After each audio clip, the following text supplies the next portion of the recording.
Hi everyone, my name's Steph and I'm a clinical psychologist working for the Oxfordshire CAMHS Neurodevelopmental Conditions Pathway, and we've got about half an hour to chat together about anxiety.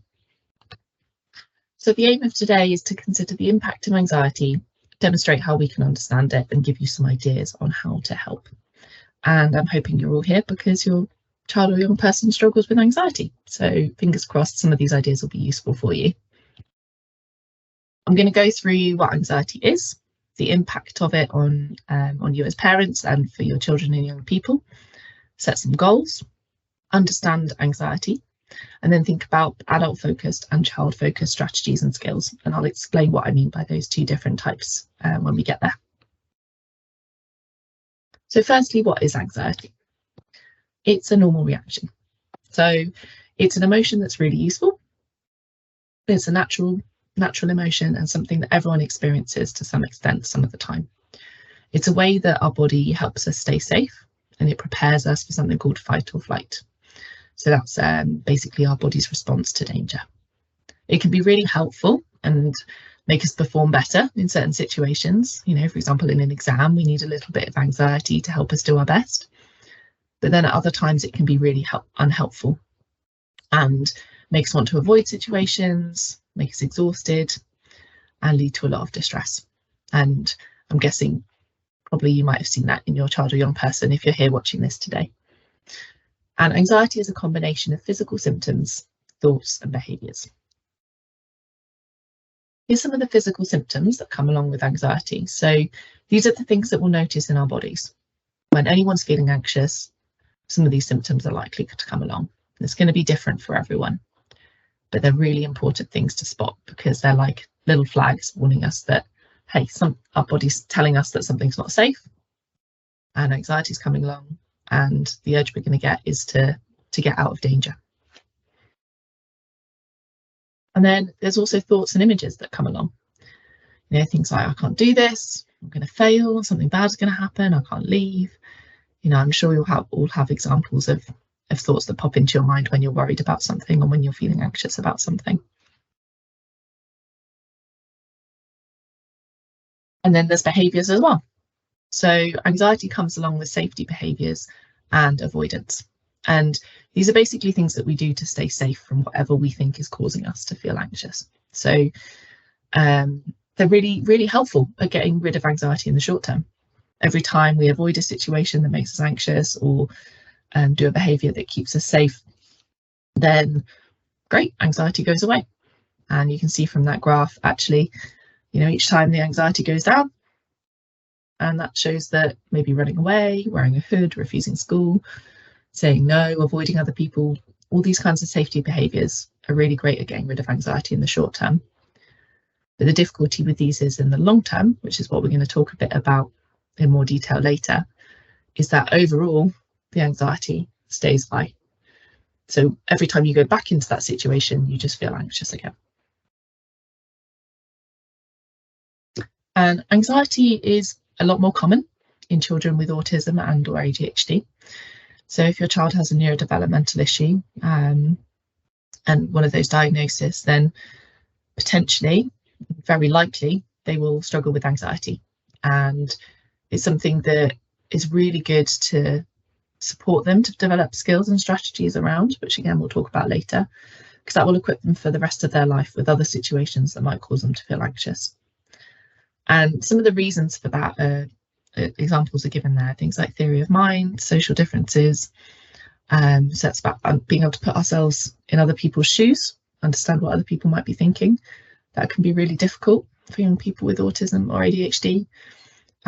There's a real need for sameness sometimes, differences with emotions, sensory differences, learning differences. All of those things can make just day-to-day life more anxiety provoking for them. But do ask us in the question and answer session if you want to understand a bit more about why anxiety is more common in children and young people with autism or ADHD. What's the impact? So this is some quotes from children and young people of their experiences with anxiety. Let's give you a minute to have a little read. It affects sleep, it affects learning, it affects friendships, mood, I think it's really amazing the way that these young people have been able to describe exactly what it feels like for them. And, you know, your own child might, again, be able to describe to you what it feels like as well. And it's not just children and young people that are affected, it's parents as well. I don't know if any of these resonate with you. You may have your own experiences as well, which may be different, but common things we hear are that it's frustrating, it's confusing, it's exhausting. Feels like your child's being rude, feels like your child's sad all the time, and just a sense of not really knowing how to manage it or what to do.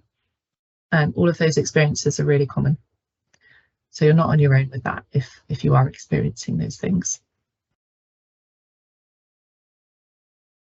Goals is something that we'd really like you to think about as part of watching this presentation and coming along to the question and answer session. So just take a second to note down what you want for your child and what you'd like for you as well in relation to anxiety. I'm going to move on to the next slide, but please do pause this presentation to just give yourself as long as you need to note down some specific goals for you, and then you can have a think about the strategies and skills as we go along, so you can see which might be most useful and which might fit your goals best. So first, we're going to understand anxiety in a bit more depth. So anxiety is something that links up our thoughts, those physical sensations, and our behaviours as well. And each of those aspects will keep anxiety going in some way. So it's really important we don't forget about any of them, and we keep an eye on what's going on in all of those different areas. I like to think about it a bit like a balance. So when we have a balance between the threat or the danger that is coming along and our capacity to cope, then we don't experience any anxiety because we feel able to cope with the problems we face. So great, fine, that works. What's difficult is when the threat or danger kind of outweighs our capacity to cope. So the threat feels too big, or for example, our capacity to cope might feel too small. And when that happens, that's when anxiety comes along. So yeah, just have a think about maybe for your child, you know, what are the situations where actually they're out of balance and they're experiencing anxiety because maybe they don't feel like they've had the capacity to cope, or the threat or the danger feels too big for them. And what anxiety does is it gets us stuck in a cycle. This will happen for your child or your young person, but you know, for us as well, for anyone who experiences anxiety at any time, it's really easy to get stuck with short-term strategies that don't work in the long term. So a threat comes along, we feel like we can't cope, so that balances out, and then we experience anxiety. We get the physical symptoms, we get the thoughts, and the urge we have is to escape or avoid whatever we think the threat is. And in the short term, phew, great, huge relief. But in the long term, actually that anxiety carries on. We still avoid things, we still worry, we still feel like we can't cope. And then again, the threat comes along and we feel anxiety again, and we go round and round. So what we're hoping to help you with today is ideas about how to get unstuck from that cycle. So first, we're going to talk about adult focus strategies and skills. So these are things that you can do to support your young person, to help understand their anxiety and potentially reduce it in the longer term, rather than just resorting to those short-term strategies that are less helpful. And you as parents are so important for helping young people to change. There's a quote here from Cresswell, which I think is really helpful in illustrating that. And what we hope to do through this presentation and the question and answer session is to help you feel skilled and confident in managing your children's difficulties. So the first skill we're going to talk about is recognising and understanding anxiety. And a really good way to break it down is to think about slow triggers, fast triggers, and early warning signs for your child. Slow triggers might be things that happen sort of over that day, over that month, over that week. They're a bit more in the longer term. Things like hunger, tiredness, life events, stuff that can just build up and make them find it more difficult to to manage the day-to-day situations. And fast triggers are a bit more like the spark, the thing that might happen just before you notice your child feeling anxious. So maybe being asked to do something, making a mistake, being in a busy place.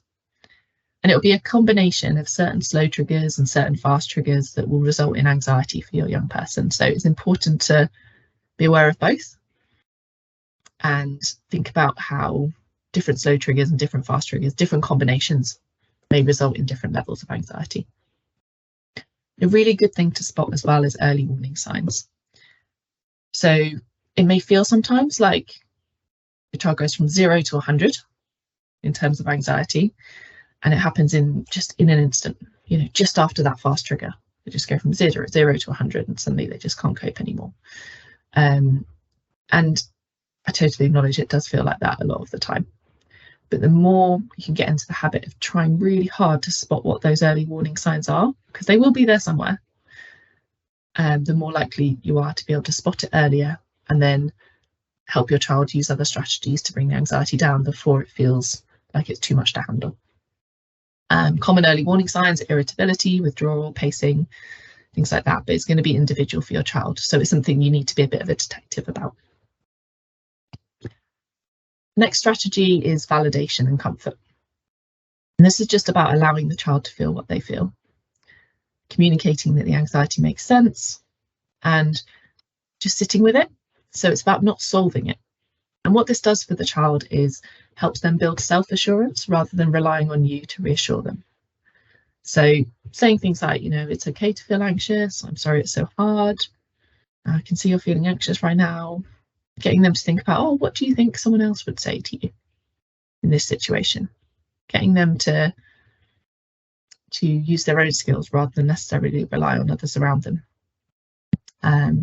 So that's a really useful thing to do. And I say that's the first, once you've understood those triggers, that's the first response. Always the first response to anxiety is just validation and comfort. Information and preparation can also be really useful, particularly for children with autism or ADHD, helping them just reduce that uncertainty that might come with going into certain situations. As much as you can use warnings, visual timetables, countdown timers, things like that. And these may already be things you're using, and if so, that's great. But if not, maybe try them out and introduce them. And again, we can give you more specific examples in the question and answer session about that.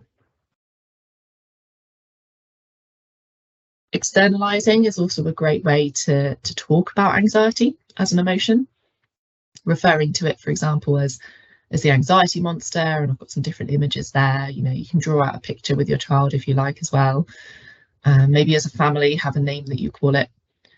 And it just helps your child see the emotions as separate to them rather than part of them. Because yes, we all experience emotions, but actually, if we see ourselves as separate from them, then we feel more able to, I suppose, manage them and choose how much we want to respond to them. And that's the first step in being able to, I suppose, manage them in more helpful ways rather than the unhelpful ways that you might be finding your child's using at the moment. So yeah, how you speak about things is really powerful, and externalization of emotions can make a huge difference. Labeling and modeling is another really great way that you can help show your child how to notice those physical symptoms, how to distinguish thoughts from feelings, for example, and just develop a language around their emotions.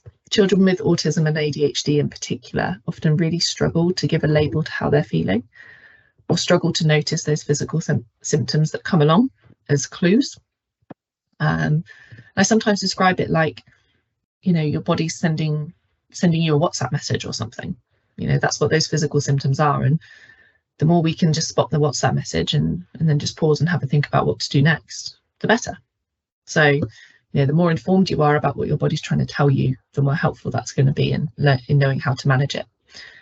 So if you can model that and help your child notice that too by saying, hey, actually, I've got a funny feeling in my tummy at the moment. Oh, I wonder what my body's trying to tell me. Then the better. It's going to really help your child build emotional literacy, which is basically our ability to understand our emotions and what they're for, what our body's telling us. And then the last thing I want to think about is exposure. So this is encouraging your child to go into situations that make them anxious. And it's really hard to do, because as a parent, the last thing you want to do is push your child into a situation where you know they're going to feel anxious, they're going to feel uncomfortable.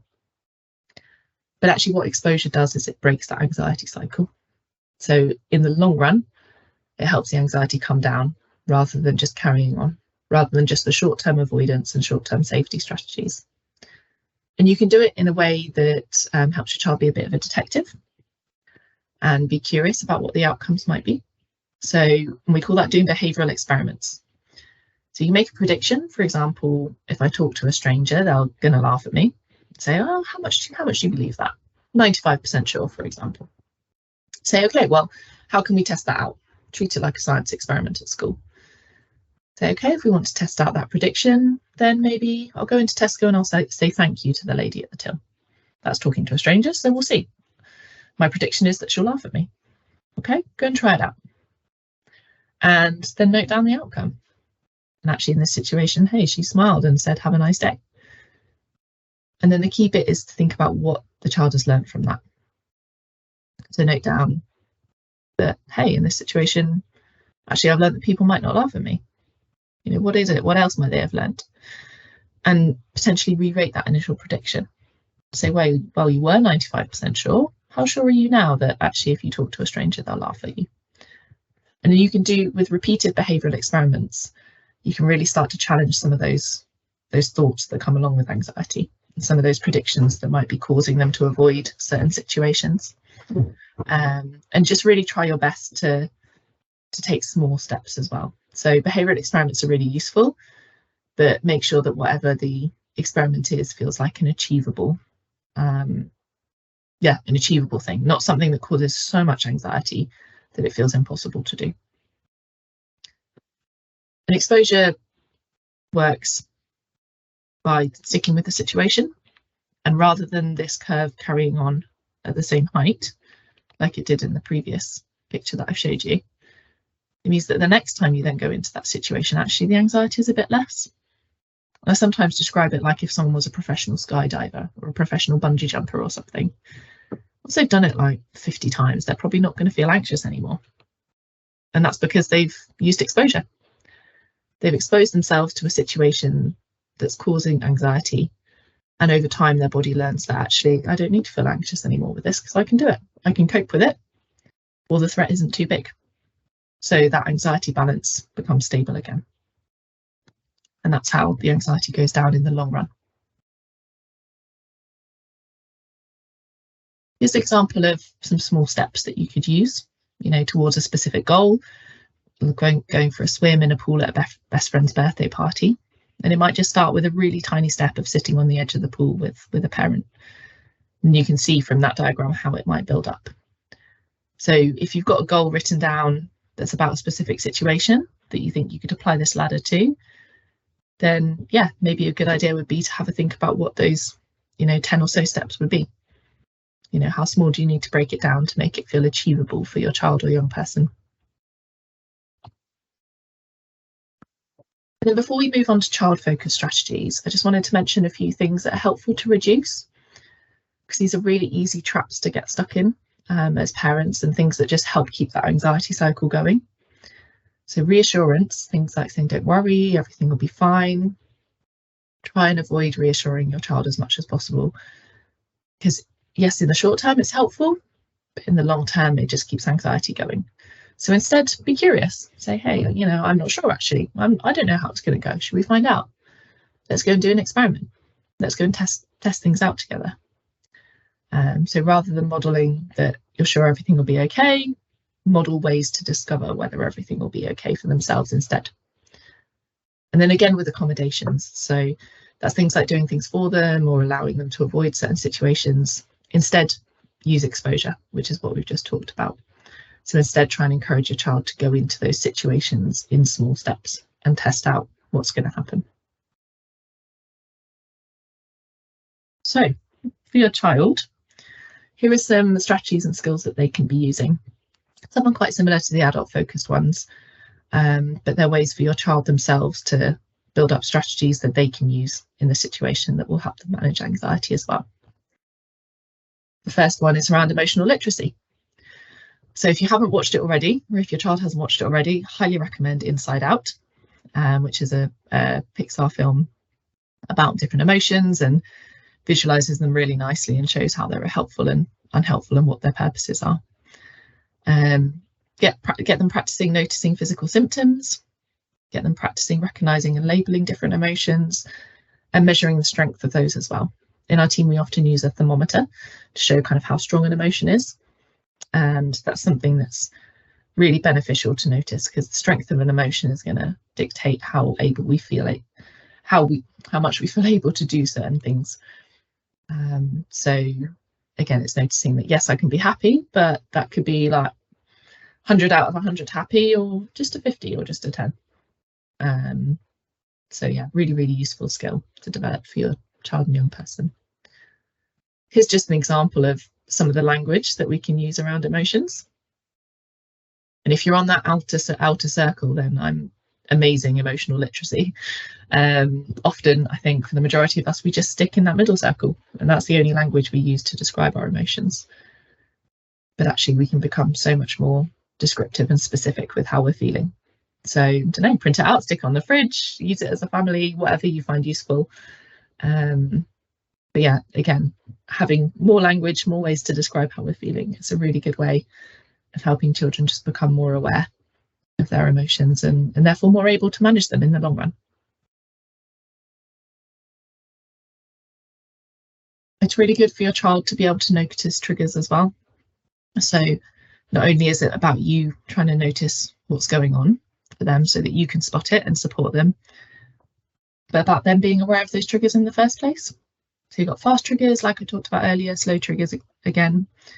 And there are loads of really lovely kind of journals out there that you can get, or, you know, just use a notebook to keep a record and, you know, encourage your child to do that. Encourage your child to be a detective and look for patterns so that they can understand how their anxiety works for them. And also why it's really good to get your child doing this themselves is that a lot of those triggers can be internal. They might be thoughts or sensations that actually you can't see and you can't spot because they're going on sort of inside your child and not necessarily things that you're able to be as aware of as they are. Something that we really recommend for children to do is develop an anxiety toolbox. And this could be an actual box with different things in it, or it could be a piece of paper that lists all the different tools that they can use. But the idea is that with all these different types of strategies, they'll eventually have a different tool, a different strategy for every kind of situation that makes them anxious. So there'll always be something in this toolbox that they can go to for any anxiety-provoking situation that will help them manage it in the moment. So I'll go through the different types and give you some examples. But yeah, just the key thing is to remember that this is going to be really specific for your child. So although we've given you some examples here, and you know, we can chat through more examples in the question and answer session, it'll be something that is very much designed and personalized specifically for them. So environmental strategies, they're things that are physical, involve the environment around you, things like exercise, deep pressure, tearing up paper. Yeah, anything like that your child finds useful. Sensory strategies are ones that might target kind of taste, touch, smell, or just help the child relax and feel calmer. And there's a couple of examples there. Your child might already have favourite sort of sensory objects that they use. A lot of kids enjoy fiddle toys or weighted blankets, things like that. So keep them in mind. There's interest-based strategies. So it might be that when certain situations, if your child's feeling anxious, a really helpful thing to do is one of their favourite activities or have one of their favourite objects with them. Again, you know, we don't know what these are, and that's going to be completely personal to your child. And if you can get a box and have those objects in there, then amazing. You know, you've just got a box you can go to with all the tools there already. Social strategies, which is about our contact with other people. So it might be that in the moment your child finds it really useful to go and talk to someone or play with other kids or just have some quiet time. You know, that could be time away from other people as well. And then there's thinking strategies. So that's different ways of using our thinking, our attention, stuff like problem solving, worry time, for example, which is a specific time of the day where you can talk through worries.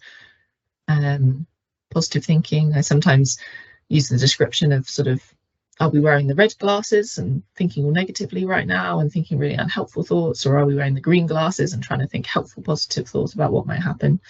That often works really well with younger kids.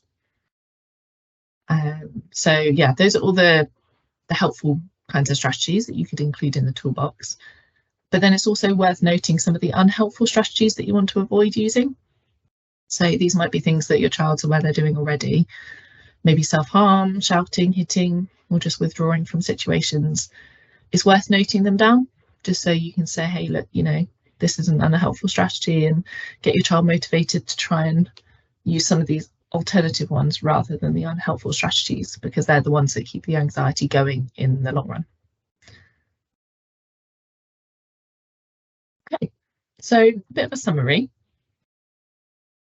Anxiety is a helpful emotion, but too much of it can have a huge impact on children and you as parents.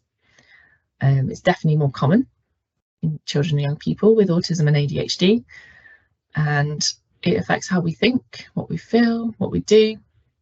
But there are skills that you can use for you to help your child with anxiety and for them to understand their own anxiety and cope with it. So we'd really recommend that you have a look through and, you know, go back over this presentation, pause, have a look in more detail at the slides, bring ideas to the question and answer, and think how you can link those strategies to whatever your goals were at the start. And I'd say overall, it's about being a container for your child's anxiety rather than trying to fix it or solve it. Kind of going back to that key message around validation of,